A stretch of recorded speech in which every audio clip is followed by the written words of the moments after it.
ലഹരി സപ്ലൈ ചെയ്യുന്നവരെ പോലീസും എക്സൈസും ഒക്കെ പിടിക്കാറുണ്ട്.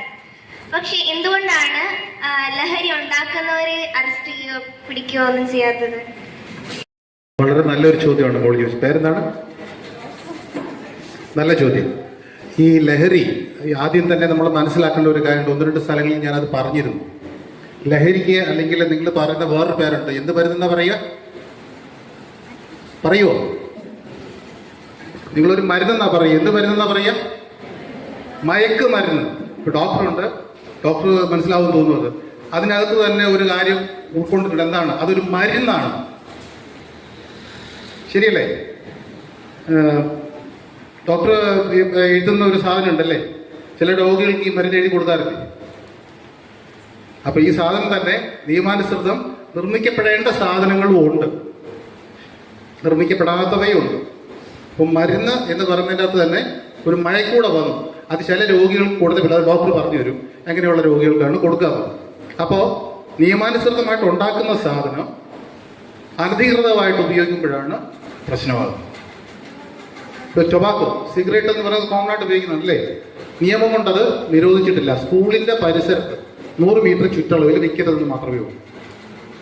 ഹൻസ് അത് വിൽക്കാനേ പാടില്ല എന്ന് പറഞ്ഞു. പക്ഷേ നമ്മുടെ നാട്ടിൽ മാത്രമേ ഉള്ളൂ അത് പ്രശ്നമായിട്ടുള്ളൂ. അത് ഉപയോഗിക്കുന്നവരെ ഞങ്ങൾ പിടിക്കാറുണ്ട്. ഹൻസ് പോക്കറ്റ് വെച്ചിട്ട് ചെറുക്കിയുടെ വെക്കുന്നുണ്ട്, ഞങ്ങൾ പിടിച്ചുകൊണ്ട് പോയി അതെടുക്കും, ഫൈൻ അടപ്പിക്കാറുണ്ട്. അപ്പം ഇത് ഉണ്ടാക്കുന്നവരെ പിടിക്കാൻ പറ്റാത്തത് നിയമാനുസൃതമായിട്ട് ഉണ്ടാക്കുന്ന വ്യക്തികളായതുകൊണ്ടാണ് അവർക്കെതിരെ നടപടിയെടുക്കാൻ സാധിക്കാതെ വരുന്നത്. ഇനി ആ മരുന്ന് ആർക്കൊക്കെയാണ് കൊടുക്കുന്നതെന്ന് ഡോക്ടർ പറയും.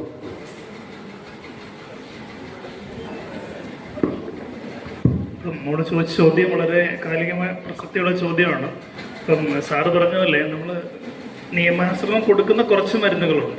ഫോർ എക്സാമ്പിൾ, ക്യാൻസർ രോഗികൾക്ക് നമുക്ക് ഒപ്പിയോഡ് എന്ന് പറഞ്ഞ മരുന്നുകൾ വേദനയ്ക്ക് കൊടുക്കും, മോർഫിൻ കൊടുക്കും. ബെൻസോഡൈസിപ്പിൻ ഡൈസിപ്പ് ഉറക്ക ഗുളികയാണ്. ഇത് ഉറങ്ങാൻ വേണ്ടി കൊടുത്താൽ കുഴപ്പമില്ല. പക്ഷെ അത് ഓവർഡോസ് കൊടുക്കുമ്പോഴാണ് അത് മയക്കുമരുന്നാകുന്നത്. പിന്നെ നമ്മുടെ ഇപ്പോഴത്തെ ആൾക്കാർ ഈ കഫ് സിറപ്പില്ല, നമ്മൾ ചുമയ്ക്ക് കുടിക്കുന്ന കഫ് സിറപ്പ്, ഇതിൻ്റെ അകത്ത് ഡെക്സ്ട്രോമെഥർഫൻ, ഇങ്ങനെ കുറേ സാധനങ്ങളൊക്കെ ഉണ്ട്. ഇതൊക്കെ നമ്മൾ ചുമയ്ക്ക് വേണ്ടി നമ്മൾ 5 മില്ലി 3 നേരം കുടിക്കാൻ പറയും. ഒരു കുപ്പി ഒരുമിച്ച് കുടിച്ചാലോ അതിന് വേറെ എഫക്റ്റാണ് ഉണ്ടാകുന്നത്. അപ്പം അങ്ങനെയുള്ള മരുന്നുകൾക്കകത്ത് കുറച്ച് ലഹരിയുണ്ട്.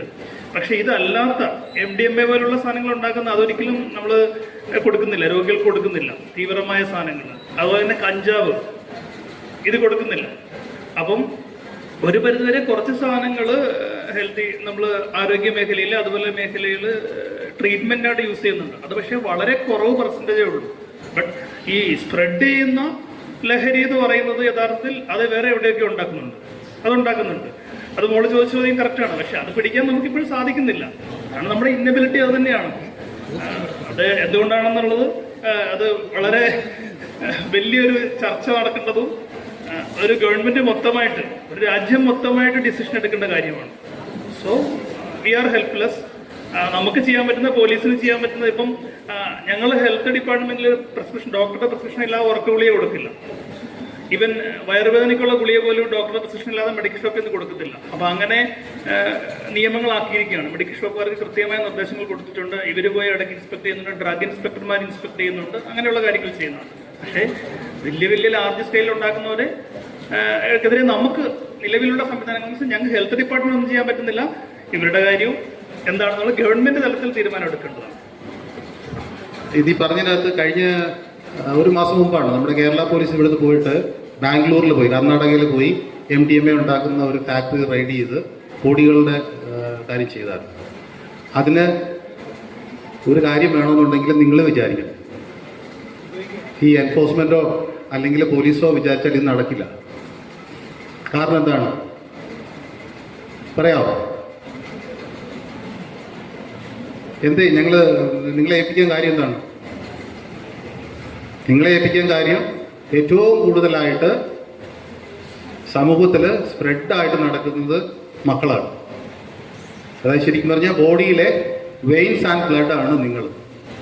അപ്പോൾ എന്ത് ഇൻഫർമേഷനും ഏറ്റവും ആദ്യം കിട്ടുന്നത് നിങ്ങൾക്കായിരിക്കും.